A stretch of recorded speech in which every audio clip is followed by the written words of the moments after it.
A pinhole camera captures an image upside down. Il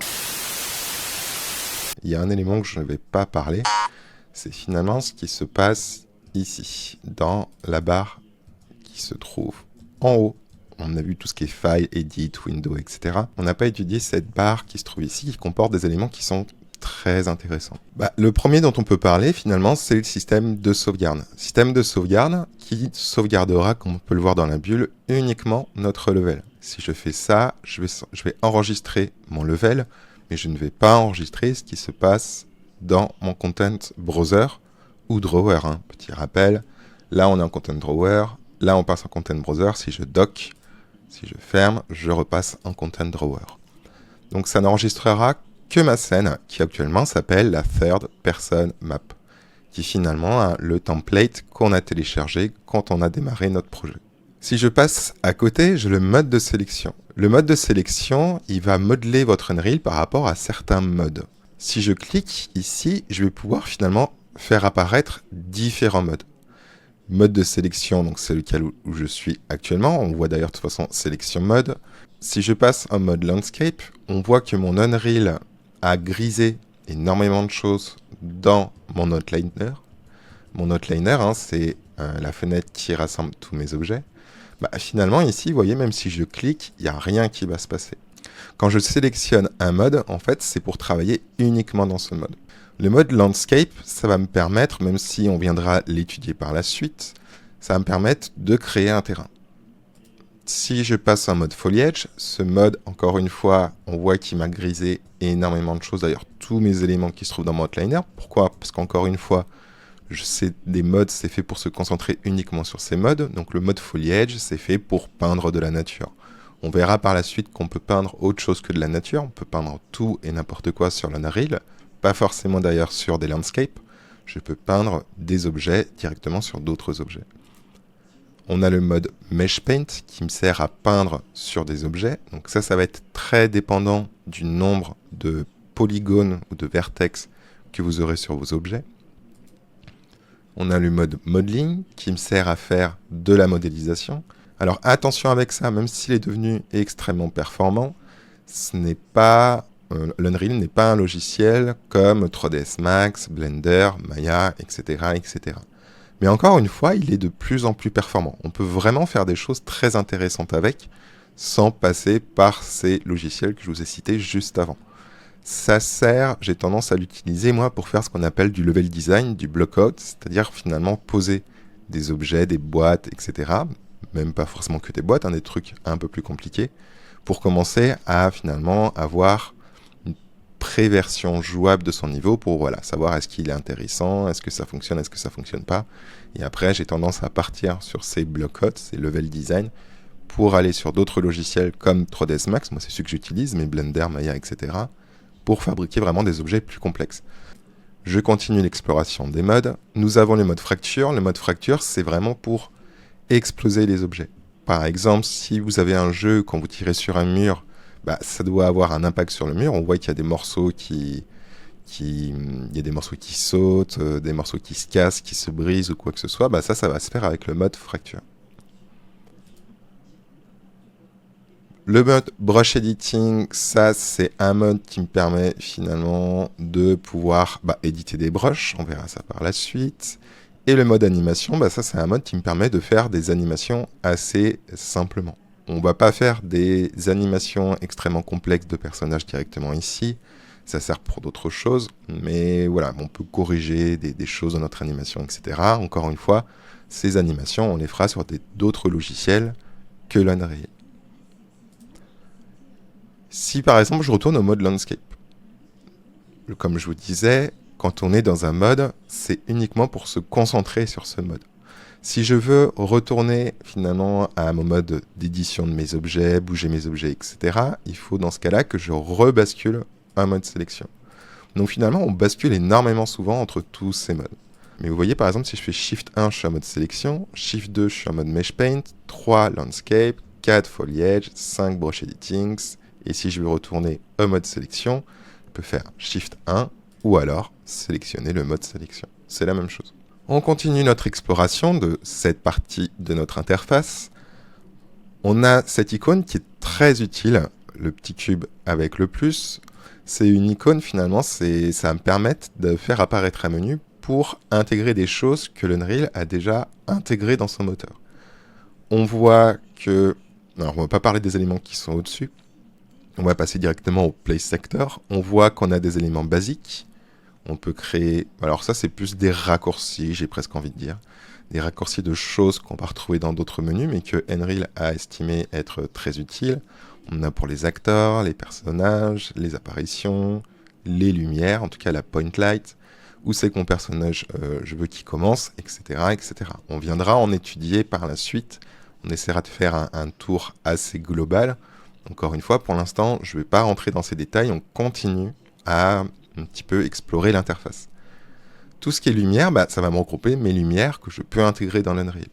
Cinématique, mes outils de caméra. Shapes, ça va être des formes qu'on appelle des formes primitives. Media Plate, ça c'est pour les médias. Des visual effects, des volumes. All Class, ça va regrouper finalement tous mes objets qui sont triés directement dans des groupes. All Class, en gros, c'est vraiment par ordre alphabétique. Et Place Actor Panel, ça, c'est les acteurs que j'ai pu placer récemment sur mon Unreal. Ce qu'il faut savoir, c'est que par exemple, si je sais que je vais intégrer un cube, je sais qu'il s'appelle cube, vous voyez, quand je vais Shapes, j'ai cube ici. À partir du moment où vous savez le nom de l'objet que vous voulez intégrer, ce qui est génial avec l'Unreal, c'est que si je fais plus et que je tape directement cube sur mon clavier, vous voyez que directement, voilà, ce que j'ai tapé, il apparaît ici, et on voit qu'en résultat, il me donne plusieurs cubes. Alors ces deux cubes qui sont ici sont exactement les mêmes. Mais pourquoi j'en ai deux ? Simplement, Unreal m'indique que j'ai un cube qui se trouve à la fois dans Shapes, mais également dans les All Classes. Comme ce que je vous ai dit juste avant, c'est-à-dire que dans All Class, si je vais ici, ça regroupe tous les objets, tous les éléments qui sont déjà triés dans des groupes. Donc si je refais cube, finalement Unreal m'indique que mon cube se trouve à la fois dans Shapes, mais également dans All Classes. Et j'ai également un autre élément, Scene Capture Cube. Si je veux une point light, tac, je clique sur l'icône, je vais t'appeler par exemple, allez, light. Là on voit qu'il me filtre directement tous les éléments qui contiennent light. Et je peux par exemple mettre ma lumière. Donc encore une fois, le système de filtre est extrêmement performant. Si je vais aller dans Shapes, je vais par exemple prendre Cube. Pour intégrer un cube dans une scène, là pour l'instant je vous montre, mais encore une fois on n'est pas encore dans l'intégration d'objets directement dans ma scène. Je vais quand même vous montrer ça puisqu'on est en train de regarder ce petit bouton. J'ai deux manières de faire. Le premier, c'est si je fais un clic, j'ai un cube qui apparaît. Si je fais juste un clic sur un objet, en fait, ils vont toujours apparaître par rapport au centre de ma scène. Si par exemple, je me mets ici et que je fais plus Shapes Cube, on voit qu'il apparaît encore une fois au centre de mon écran, de mon viewport. Si je veux finalement intégrer mon cube directement sur le sol, puisque là, on se rend compte, quand je regarde ici, alors je vais augmenter ma vitesse, je vais rebasculer à 1. Là, si je regarde, mon cube, il n'est pas du tout posé sur mon sol.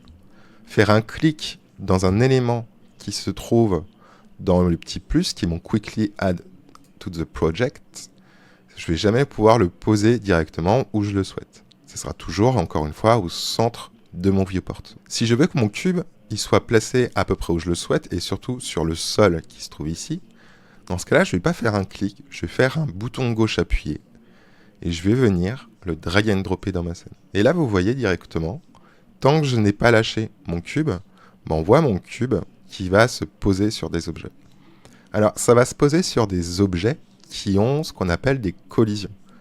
On verra ça encore une fois plus tard, mais vous voyez que si je peux poser mon cube sur tous ces éléments, c'est simplement parce que ces éléments ont une collision qui permet à Unreal de détecter justement où c'est que mon cube doit se poser.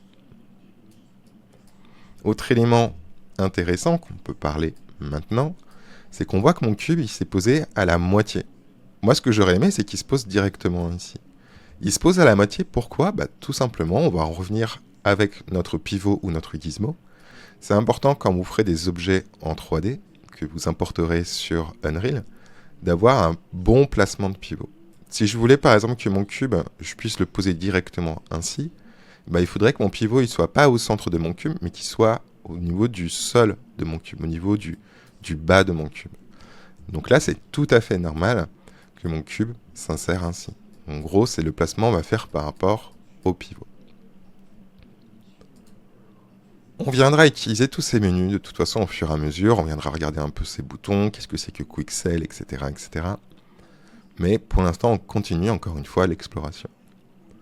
Ensuite, ici, je vais passer finalement à mes listes des blueprints que j'ai. Alors, c'est des blueprints qui servent finalement pour savoir, pour faire comprendre plutôt à l'Unreal qu'est-ce que c'est que votre jeu. Est-ce que c'est un jeu en troisième personne, en première personne, etc., etc. On voit ici d'ailleurs que je suis en BP_third person game mode. On verra ce que sont des game modes. On peut dire, de toute façon, ça, c'est pas très compliqué, c'est des modes de jeu. La troisième icône, c'est mon icône de séquence. On voit que c'est un petit clap de cinéma. Si je clique dessus, je vais pouvoir créer des levels séquences et ce que j'aurais tendance à dire, c'est un peu plus des masters. Ensuite, on a des boutons play, pause, stop, eject. Ça sert finalement à jouer votre jeu. Si je clique sur play, on voit que je bascule dans mon jeu. Je peux du coup utiliser le template qui a été téléchargé de la vue troisième personne.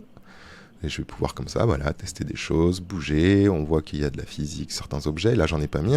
C'est un cube que j'ai mis, donc il n'a pas de physique. Mais voilà, on voit qu'on peut tester du coup ce qu'on a fait, voir comment ça fonctionne, etc., etc. Petite précision, si je fais play, vous voyez, si je fais flèche haut, flèche bas, gauche, droite, etc., il n'y a rien qui se passe.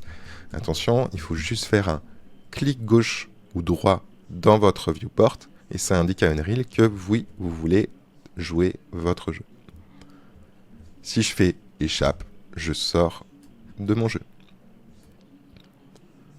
On a également 3 petits points qui sont ici en vertical. Si je clique ici, je vais pouvoir choisir comment je veux lancer mon jeu. Est-ce que je veux par exemple lancer dans une fenêtre à part, qui est directement ici. Voilà, il y a pas mal de choses. Une chose qui est assez intéressante, c'est le simulate. Si je bascule en simulate, hop, je vais faire échappe, on voit que mon play il est différent. Mon icône m'indique que j'ai pas le play comme j'avais avant qui me permet de démarrer le jeu. Finalement, le preview c'est quoi ? Si j'appuie sur play, en fait cette fois-ci je vais pas avoir mon personnage. Mais finalement je vais simuler mon projet. Si vous aviez des particules, etc., diverses choses, de l'animation et tout, pour les lancer sans avoir votre personnage, vous pourriez basculer en simulate et ensuite faire un play. En gros, c'est le meilleur des deux mondes entre être dans l'interface de l'Unreal sans être en mode play, vous voyez, là je peux me déplacer, etc.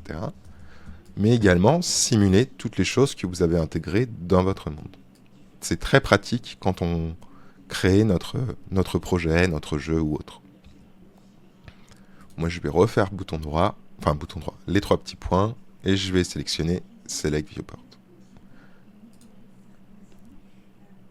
Ici ensuite, c'est le dernier bouton, c'est le mode de plateforme. C'est ici que vous allez pouvoir choisir sur quelle plateforme vous voulez créer un point .exe, donc un exécutable. Donc finalement, c'est sortir votre jeu de l'Unreal pour avoir vraiment votre jeu qui est lançable sans l'Unreal. On peut choisir, est-ce que je veux le lancer sur iOS, sur Linux, Windows, etc. Par exemple ici, si je vais dans Windows et que je fais Package Project, je pourrais lancer finalement comment je pourrais dire ? Je pourrais lancer pas la compression, mais en tout cas la fabrication de mon exécutable, de mon jeu. Donc une fois que votre projet, votre jeu ou peu importe est réalisé, il faudra passer ici pour pouvoir ensuite le déployer sur des plateformes comme Steam, Epic Games, etc., etc. Si je vais tout à droite, directement ici, dans le menu Settings, ici je vais avoir un nouveau Settings qui va me permettre d'accéder à certaines choses. On voit que j'ai Project Settings, Plugin, Project Settings et Plugins. On voit qu'ils sont également ici. Si je clique dans Settings, j'ai accès aux Project Settings et Plugins. J'ai juste un élément en plus qui s'appelle le Word Settings. Qui s'appelle le Word Settings. On viendra l'étudier un petit peu. C'est les paramètres de votre monde en gros. Ensuite, on a des choses qu'on viendra sûrement peut-être étudier plus tard. Mais là, ce qui est intéressant, c'est le scalability. Je ne sais pas si vous vous souvenez, mais quand on a créé notre projet, on a choisi finalement si on voulait des textures, enfin une qualité maximum ou pas. Bah ici, le Engine Scalability Settings, c'est ici que vous pouvez changer finalement les choses. Actuellement, on est en Epic, donc c'est quasiment le mode le plus gourmand. Le plus gourmand, c'est le mode cinématique. Mais si par exemple vous vous rendez compte que votre ordinateur rame, bah, vous pourriez basculer en High, ou en Medium, ou en Low. Sachant qu'on peut soit basculer tout en Low, tout en Medium, tout en High, ou tout en Epic, ou alors je peux même directement, par exemple, choisir d'avoir tout en Epic, sauf mon anti-aliasing, je le veux en Medium. Vous voyez, ici vous paramétrez tout directement en Low, Medium, High, Epic et Cinématique. Et tandis qu'ici, vous allez choisir qu'est-ce que vous voulez être en Epic, qu'est-ce que vous voulez être en Low, etc., etc. Ce qu'il faut savoir avec ce mode, c'est que ça peut changer le visuel. Vous voyez, si je retourne en Medium, même en Low, bah vous voyez qu'en Low, j'ai même plus d'ombre. Si je retourne ici, et que je retourne dans Engine Scalability, que je passe en Medium, bah on voit que là, j'ai mes ombres, mais là, vous voyez, je suis très très très noir. Si je reviens dans Settings, Engine Scalability et que je me mets en Epic, bah vous voyez que je n'ai pas exactement le même rendu. On verra pourquoi, on verra ce qui apporte ce changement. Hormis ça, dans le Settings, si vous pouvez choisir par exemple la distance du snap, etc. Ça, c'est des choses, on viendra les utiliser au fur et à mesure. Voilà un petit peu pour cette finalité de notre interface sur l'Unreal. Maintenant, on va pouvoir réellement commencer à créer des éléments.